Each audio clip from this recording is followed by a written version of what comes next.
Hello, friends, students. Welcome back to you all to your channel Wisdom Classes. कल हमने development chapter शुरू किया था, इकोनॉमिक्स में चैप्टर 1 है, ठीक है, और हमने उसके टॉपिक कवर किए हैं इनकम एंड अदर क्राइटेरिया तक, जिसमें हमने इंडिविजुअल डेवलपमेंट को अच्छे से डिस्कस किया था, ठीक है। मैंने कल आपको डेवलपमेंट के बारे में बताया क्या होता है, ठीक है, और इनकम के साथ साथ लोगों को और कौन सी चीजों की जरूरत होती है जिससे उनका डेवलपमेंट हो सके। तो इसके साथ साथ यहां से एक क्वेश्चन निकल करके आता है, राइट एनी 3 कैरेक्टरिस्टिक्स और 4 कैरेक्टरिस्टिक्स ऑफ डेवलपमेंट। तो आप ये क्वेश्चन नोट डाउन कर लीजिए, इंपॉर्टेंट क्वेश्चन है, 3 मार्क्स में इसको पूछा जाता है, ठीक है। तो सिंपल सी बात क्या है, सबसे पहला आप लिख सकते हैं different people have different developmental goals, ठीक है, नंबर 1। नंबर 2 आप लिख सकते हैं people try to seek mixed of goals, people try to seek mixed of goals. Number 3 आप लिख सकते हैं one development may be development for one and it might be distractive for others. मतलब एक डेवलपमेंट एक इंसान के लिए डेवलपमेंट होगा और दूसरे के लिए हो सकता है वो विनाशकारी हो। जिसका एग्जांपल आप ले सकते हैं, जब डैम बनती है तो those people who generally are living there, उनको रिहेबिलिटेट किया जाता है, उनको वहां से हटाया जाता है। तो डैम तो बनी, लेकिन वहां का एनिमल्स को प्रॉब्लम, वहां की ट्राइब्स को प्रॉब्लम, जो फॉरेस्ट ड्वेलर्स होते हैं उनको प्रॉब्लम, राइट। जैसे मान लीजिए कहीं आप बहुत बड़ी कंपनी फैक्ट्री लगाते हैं तो लोगों को एम्प्लॉयमेंट मिलता है, लेकिन कुछ लोग ऐसे भी होंगे जो आसपास के लोग उस फैक्ट्री के लगने की वजह से बीमार होने शुरू हो जाएंगे। तो ये 3 जनरली हमारे डेवलपमेंट की कैरेक्टरिस्टिक्स आती हैं, और इसमें सबसे बड़ा रोल प्ले करता है, अगर आप चाहें तो एक 4th पॉइंट ऐड कर सकते हैं, इनकम किसी के भी डेवलपमेंट में एक बहुत बड़ा रोल प्ले करता है। तो 4 कैरेक्टरिस्टिक्स हैं बेटा, इसको आप कहीं पर नोट बना लेना, एक 3 नंबर का क्वेश्चन यहां से आता ही आता है। आज जो हम बात करने जा रहे हैं, आज का हमारा टॉपिक है नेशनल डेवलपमेंट, ठीक है, क्योंकि अभी हमने डिस्कस किया है इंडिविजुअल के बारे में, आज हम बात कर रहे हैं नेशनल डेवलपमेंट के बारे में। नेशनल डेवलपमेंट, देखिए इसको बिल्कुल सिंपल सी भाषा में आप समझने की कोशिश कीजिए। सिंपल सी भाषा से मेरा मतलब है हम इसको बहुत ज्यादा कॉम्प्लिकेटेड नहीं करेंगे, है ना। बच्चे कई बार पूछते हैं, जनरल क्लासेस में भी पूछते हैं कि सर ऐसा कुछ बता दीजिए जो एक बार में ये क्लियर हो जाए। तो किसी भी देश में, हम अभी भारत की बात कर रहे हैं लेकिन मैं किसी भी देश की बात कर रहा हूं, किसी भी देश में ऐसा डेवलपमेंट जो वहां की बहुत सारी बहुत बड़े लेवल पे जनता के लिए बेनिफिशियल हो, किसी भी देश में किया गया ऐसा कार्य, विकास का कार्य which is beneficial a large number of people in a country, जिससे से ज्यादा लोगों को फायदा हो, उसको हम नेशनल डेवलपमेंट कहते हैं। तो स्टूडेंट्स, जैसे हमने इंडिविजुअल डेवलपमेंट में पढ़ा था कि हमें इनकम के साथ सिक्योरिटी चाहिए, हमें इनकम के साथ लिबर्टी चाहिए, हमें अच्छा एनवायरमेंट चाहिए, बेटर सराउंडिंग्स चाहिए, है ना। ऐसे ही इस नेशनल डेवलपमेंट के लिए भी कुछ क्राइटेरियाज होते हैं जिनके थ्रू हम पता कर सकते हैं कि ये नेशनल डेवलपमेंट है या नहीं। तो इसको यूज करने के लिए कुछ क्राइटेरियाज का यूज किया गया है। इसमें नेशनल डेवलपमेंट आपको क्लियर हो गया। चलिए, इसके बाद आता है how to compare different countries और स्टेट्स।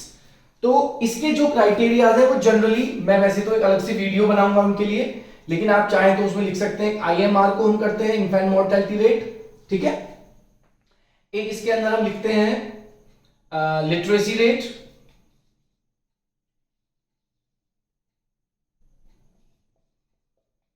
ओके। एक इसमें आता है पर कैपिटा इनकम, एक आता है नेट अटेंडेंस रेशियो, ठीक है।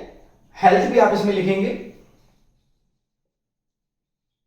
हेल्थ भी इसी का पार्ट है। मतलब किसी भी नेशन के डेवलपमेंट के लिए इनकम को आप सबसे टॉप पर लिख दीजिए,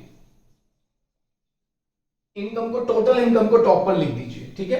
उसके बाद ये क्राइटेरियाज भी उसके अंदर ऐड किए जाते हैं। इस पर मैं एक पूरी अलग से एक वीडियो बनाऊंगा, ठीक है। अभी यहां डिस्कस करेंगे तो यही टॉपिक हमारा हो पाएगा। एक स्पेशल वीडियो में फिर से बोल रहा हूं, आप प्लीज जरूर देखना, इन पर एक स्पेशल वीडियो बनेगी तो आपको पता चल जाएगा, ठीक है। तो शॉर्ट में अगर चाहें तो हम देख सकते हैं, किसी भी देश में जो IMR को हम पता करते हैं कि 1000 बच्चों पर कितने बच्चे मर रहे हैं जिनकी एज 1 ईयर और लेस देन 1 ईयर्स है। लिटरेसी रेट आपको पता ही है, ऐसे लोग जो लिखना पढ़ना जानते हैं वो हमारे लिटरेसी रेट में अबव होते हैं, और जो लिखना पढ़ना नहीं जानते वो नीचे होते हैं। Per capita income, individual income, इसका फॉर्मूला सिंपल होता है, total income upon total population, TI upon TP, इसका फॉर्मूला होता है। ठीक है। नेट अटेंडेंस रेशियो होता है कि कितने बच्चे स्कूल अटेंड कर रहे हैं, 15 ईयर्स तक के बच्चे। हेल्थ में आपको बताइए, बताने की शायद जरूरत नहीं है कि कितने लोग हेल्दी हैं। कोई ऐसी बीमारी से तो पूरा देश परेशान नहीं है कि जिसमें बहुत सारे लोग मर रहे हैं या लायबिलिटी बन रहे हैं देश की। तो किसी भी राष्ट्र के विकास के लिए इनकम के साथ इन सब चीजों का अच्छा होना भी जरूरी है। Okay.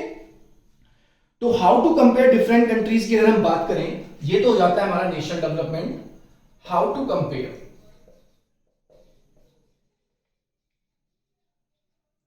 different countries and state।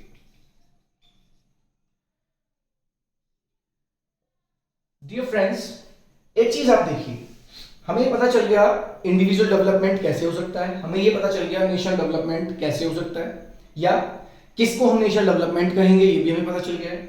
अब हमें कंपेयर करना है डिफरेंट कंट्रीज को, डिफरेंट स्टेट्स को।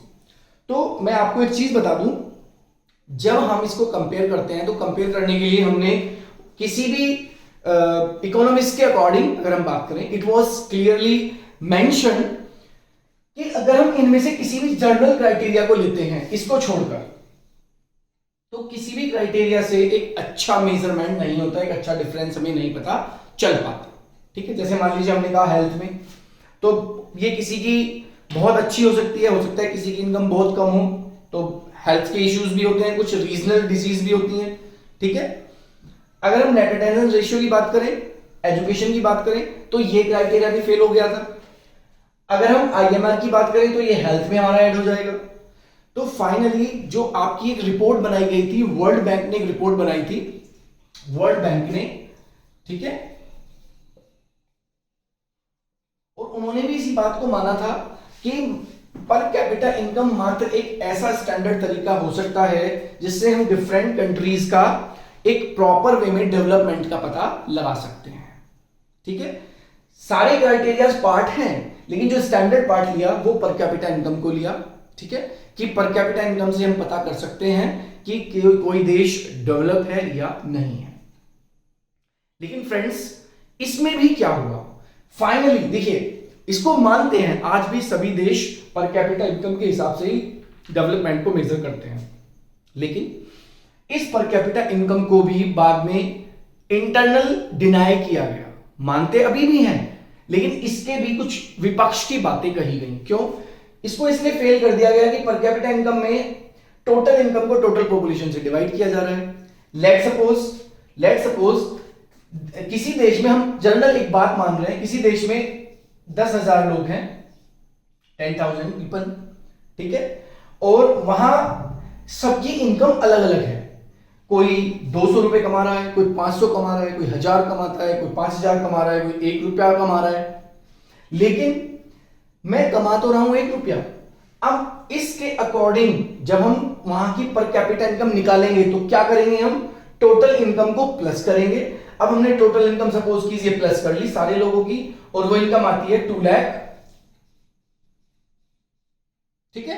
वो टोटल इनकम कितनी आई, 2 लाख, और वहां टोटल लोग कितने थे, 10,000। अब ध्यान से समझना, मैं ये बता रहा हूं पर कैपिटा इनकम को भी क्यों अच्छा मेजर बाद में नहीं माना गया। ठीक है। तो देखिए, हमने देखा कि कितनी इनकम बची। अगर हम पर कैपिटा इनकम देखते हैं तो ₹20 बची। मतलब उस देश में एक इंसान की जो आय है, जो इनकम है, जो एवरेज इनकम जिसको हम कहते हैं, वो 20 रुपए निकल करके आई। अब इसमें ऐसे लोग भी थे जो 1 रुपया कमाते थे, इसमें ऐसे लोग भी थे जो 1000 रुपए कमाते थे, इसमें ऐसे लोग भी थे जो 10,000 कमा रहे थे। लेकिन इस सिर्फ पर कैपिटा इनकम की वजह से सरकार की नजर में उनकी वैल्यू कितनी रह गई, 20 रुपए कमाने की ही रह गई। तो इसलिए इसको भी एक अच्छा क्राइटेरिया नहीं माना गया।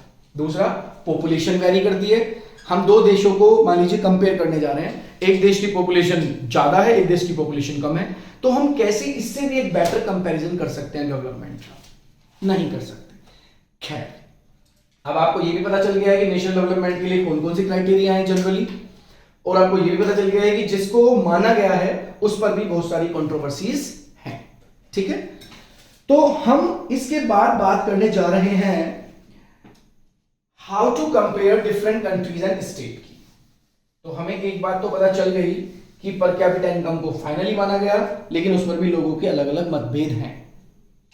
अब एक चीज देखिए, हम अपने भारत की ही बात करें, कंपैरिजन में हमने भारत की बात करते हैं, तो आपकी बुक में भी जनरली 3 एग्जाम्पल मिलते हैं आपको। एक मिलता है आपको महाराष्ट्र, एक मिलता है आपको केरला, एक मिलता है आपको बिहार। ठीक है, 3 एग्जाम्पल्स आपको मिलते हैं। What these examples are telling you, ये आपको बता रहे हैं कि देखिए ये महाराष्ट्र है, इसकी इनकम हाई है।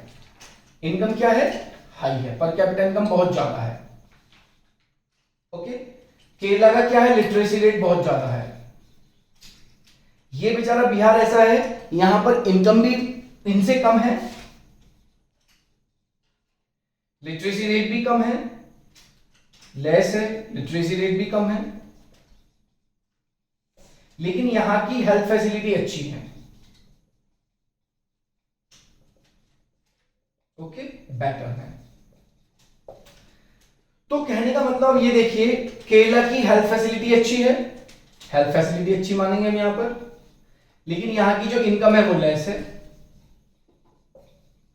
अगर हम कंपेयर करते हैं महाराष्ट्र के साथ, लेकिन महाराष्ट्र की हेल्थ फैसिलिटी अच्छी नहीं है, क्योंकि यहां पर लगभग 25 जो बच्चे हैं वो 1 साल तक होने से पहले पहले ही उनकी डेथ हो जाती है महाराष्ट्र के अंदर। वही केरला में लगभग 10 से 12 है। ठीक है, बिहार में यहां फैसिलिटीज अच्छी हैं, लेकिन यहां के लोग बहुत ज्यादा लिटरेट हैं, तो उनके बच्चे वैसे मर जाते हैं। ठीक है, कई बार उनको पता ही नहीं चल पाता चीजों का। तो हम जब कंपेयर करते हैं, हम देखते हैं किसी की इनकम अच्छी है, किसी का लिटरेसी रेट अच्छा है, किसी की हेल्थ फैसिलिटी अच्छी है। कहने का मतलब है, जब कोई भी स्टेट जिसके पास literacy rate, health facility, net attendance ratio, PCI, IMR ये लगभग सब अच्छे होंगे, तो उस स्टेट को हम कहते हैं ये एक डेवलप्ड स्टेट है। ठीक है, तो कंपैरिजन करने के लिए भी हम इन्हीं क्राइटेरियाज का यूज करते हैं। तो जब क्वेश्चन आएगा how to compare different countries and states, तो आप इनके बिहार पर ही करेंगे और अपने महाराष्ट्र, केरला और बिहार का एग्जाम्पल आप याद कर लेंगे। यहां पर देखिए, अगर हम बात करें, अगर हम बिहार की बात करें, तो बिहार में हम क्या कर सकते हैं? एजुकेशन को स्प्रेड करके वहां के लोगों को अवेयर कर सकते हैं। वहां की एजुकेशन बढ़ाएंगे तो लोगों का रोजगार बढ़ेगा, तो इनकम बढ़ जाएगी। ठीक है, केरला में ऑलरेडी लिटरेसी रेट अच्छा है, हम यहाँ पर कोई अच्छी सी फैक्ट्रीज, कंपनीज सेट कर सकते हैं जिससे वहां के लोगों को ज्यादा से ज्यादा वर्क मिल जाए।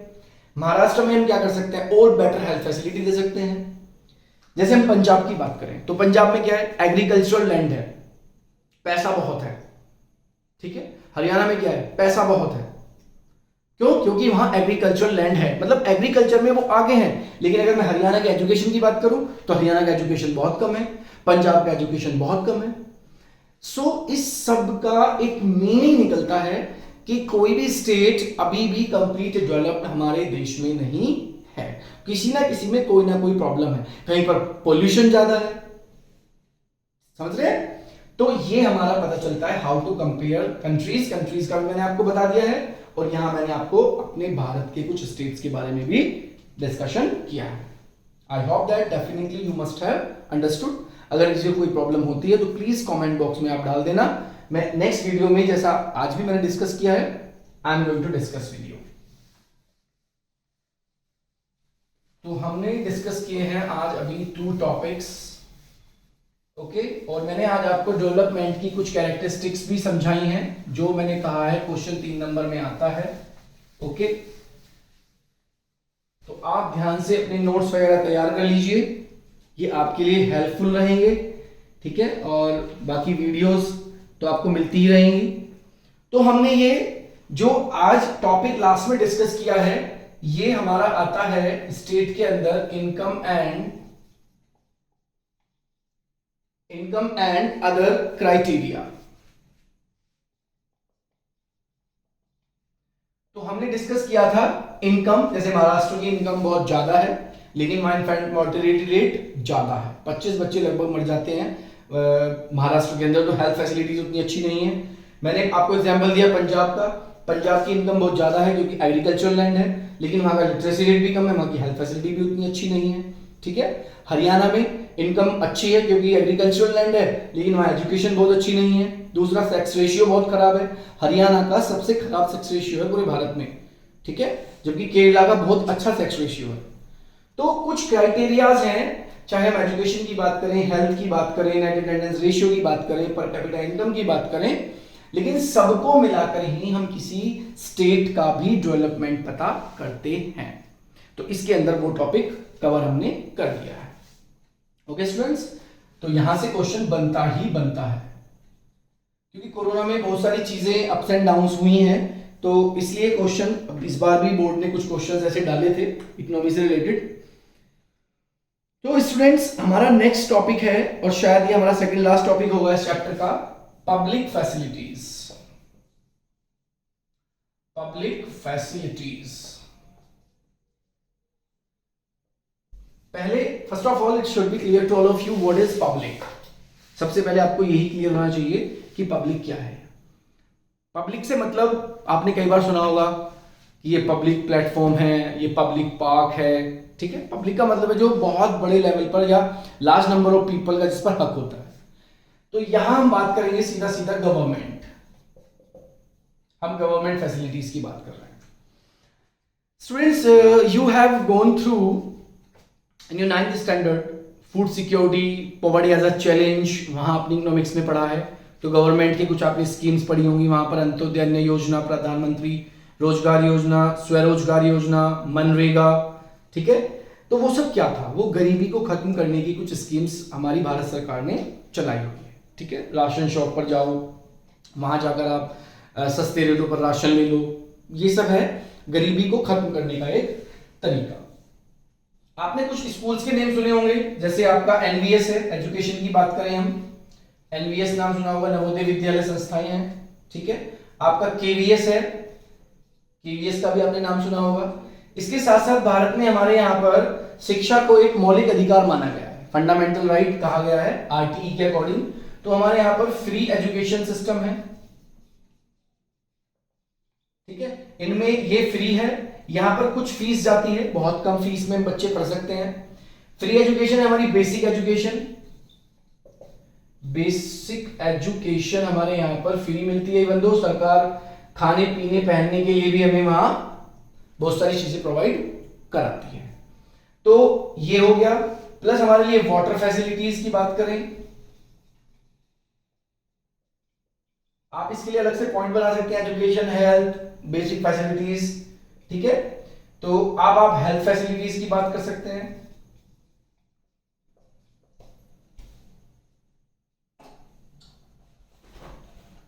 फैसिलिटीज की बात कर सकते हैं, देखिए। ठीक है, और अपनी क्या बात कर सकते हैं, एजुकेशन हो गया, बेसिक फैसिलिटीज में आप अपना यहां पर वाटर के साथ साथ फूड भी लिख सकते हैं, इसमें हम राशन शॉप ऐड कर देंगे।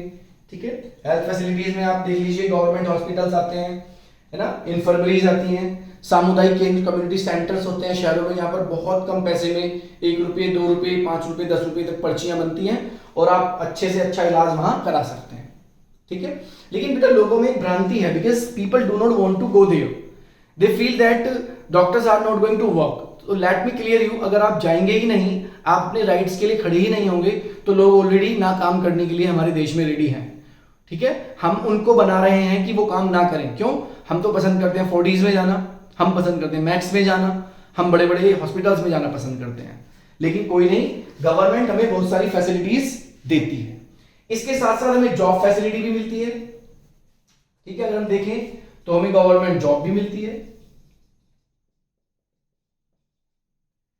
तो आपकी जितनी भी बेसिक फैसिलिटीज हैं, एजुकेशन की, हेल्थ की, आपका बेसिक फैसिलिटीज में आपकी job facilities, food, water, sanitation, sanitation भी आप इसमें ऐड कर सकते हैं,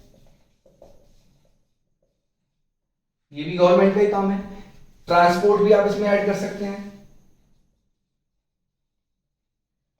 तो कुछ चीजें हमारे देश में बहुत कम कीमतों पर लोगों को अवेलेबल हो जाती हैं, जो पब्लिक फैसिलिटीज में आती हैं, ठीक है, और कुछ चीजों का थोड़ा सा रेट बढ़ जाता है। जैसे राशन शॉप पर आप जाएंगे तो जो लोग बीपीएल में हैं उनको तो बहुत सारी चीजें गवर्नमेंट ने फ्री दी हुई हैं, सिलेंडर फ्री है और अनाज फ्री है और बहुत माइनर रेट्स पर है, ठीक है, 4.5-5 रुपए किलो पर भी मिल जाता है अनाज, राइट। तो पब्लिक फैसिलिटीज में वो सब फैसिलिटीज आएंगी जो गवर्नमेंट हमें फ्री ऑफ कॉस्ट या बहुत कम पैसे में प्रोवाइड कराती है, ठीक है। अभी तो अगर मैं बात करूं पिछले 10 साल में हमने देखा है कि जो आपका शौचालय सिस्टम है, ठीक है, शौचालय आप जानते हैं ये हमारा बेसिक नीड था। Earlier time our all the family members used to go early in the morning towards the fields having taken a lota in their hands. लेकिन अब क्या कर दिया गवर्नमेंट ने, अब गवर्नमेंट ने हमें हमारे घर में एक अच्छे से शौचालय बनवाकर दिए हैं। तो ये भी पब्लिक फैसिलिटी का ही एक पार्ट होता है। पब्लिक फैसिलिटी से मतलब आप ये मत समझिए वो टॉयलेट्स जो होते हैं इंडिविजुअल भी हैं और सरकार ने बहुत सारे पब्लिक फैसिलिटीज के लिए आपके बस स्टॉप्स पर, आपके एयरपोर्ट्स पर, ठीक है, रेलवे स्टेशन पर, वहां पर भी बहुत सारी पब्लिक फैसिलिटीज इस तरह की गवर्नमेंट ने दी हुई। तो चिल्ड्रन ये आपका पब्लिक फैसिलिटी का हुआ पार्ट खत्म। यहां पर जो बच्चे लगातार वीडियो देख रहे हैं या देख लेंगे उनको सब टॉपिक बहुत अच्छे से समझ आएंगे 100%, ठीक है। उनको अगर कोई डाउट होगा तो वो कमेंट बॉक्स में डाल सकते हैं और वो 100% उनका सॉल्व कराया जाएगा।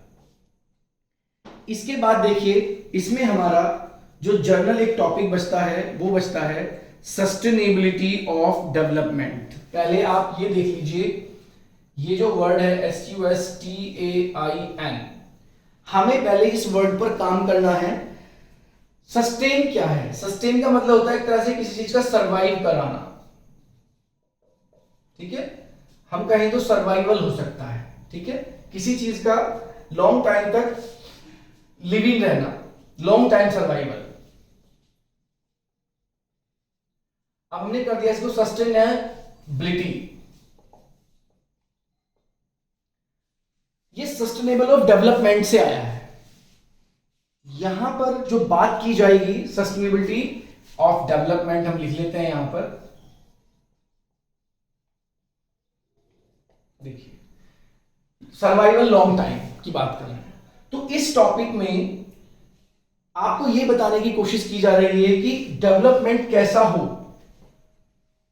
How should be the development, what should be the nature of development. ये कोई डेवलपमेंट नहीं होता कि रात को कोई चीज फायदेमंद हुई सुबह को परेशानी देने लगी सबको, या कोई चीज हमने क्रिएट की वो 10% लोगों को फायदा दे रही है और 90% लोग उससे परेशान हैं, या जब हमने उसको डेवलप किया तो हमने बहुत बड़े लेवल पर बहुत बड़ा नुकसान किया, तब हमने उसको डेवलप किया और हमारी आने वाली जनरेशन उससे परेशान रहने वाली है। तो ये कोई सस्टेनेबल डेवलपमेंट नहीं हुआ। तो ऐसा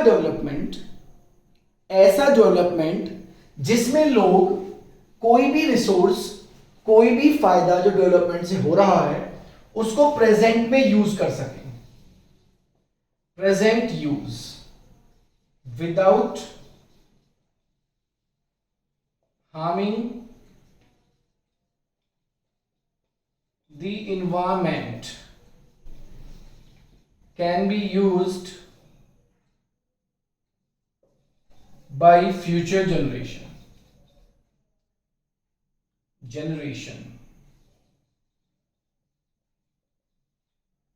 मैं उम्मीद करता हूं आपको ये बात बिल्कुल क्लियर हो जाएगी। ऐसा डेवलपमेंट जिसमें हम इसको प्रेजेंट में अच्छे से यूज कर सकें, एनवायरमेंट को कोई हानि ना पहुंचाएं और उसको जनरेशन भविष्य की इजीली यूज कर सके, उसको हम कहते हैं सस्टेनेबल ऑफ डेवलपमेंट। और ऐसे डेवलपमेंट को ही हम कहते हैं सस्टेनेबिलिटी ऑफ डेवलपमेंट, कि जो डेवलपमेंट किया गया है वो कितने लंबे समय तक सरवाइव करेगा या उससे लोगों को कितने लंबे समय तक फायदा होगा, उससे कितने लंबे समय तक लोग बेनिफिट गेट करेंगे। तो this is called sustainability of development. So dear students, this is the last topic of your chapter. Okay, इसके मैंने आपको जैसे बताया था कुछ की पॉइंट्स हम कल की एक वीडियो में डिस्कस करेंगे। यूएनडीपी क्या है, ओके, बीएमआई क्या होता है, रिपोर्ट क्या है, वर्ल्ड बैंक रिपोर्ट क्या है, ह्यूमन डेवलपमेंट इंडेक्स क्या होता है, लिटरेसी रेट। तो इन सब पर एक अलग से प्रॉपर वीडियो बनेगी, उसका टाइटल भी मैं बता देता हूं, टर्म्स ऑफ चैप्टर 1 इकोनॉमिक्स। इस तरह से मैं उसका टाइटल रखने वाला हूं जिससे आपको इजी हो जाएगा देखने में। So I hope that definitely you must have understood all the topics.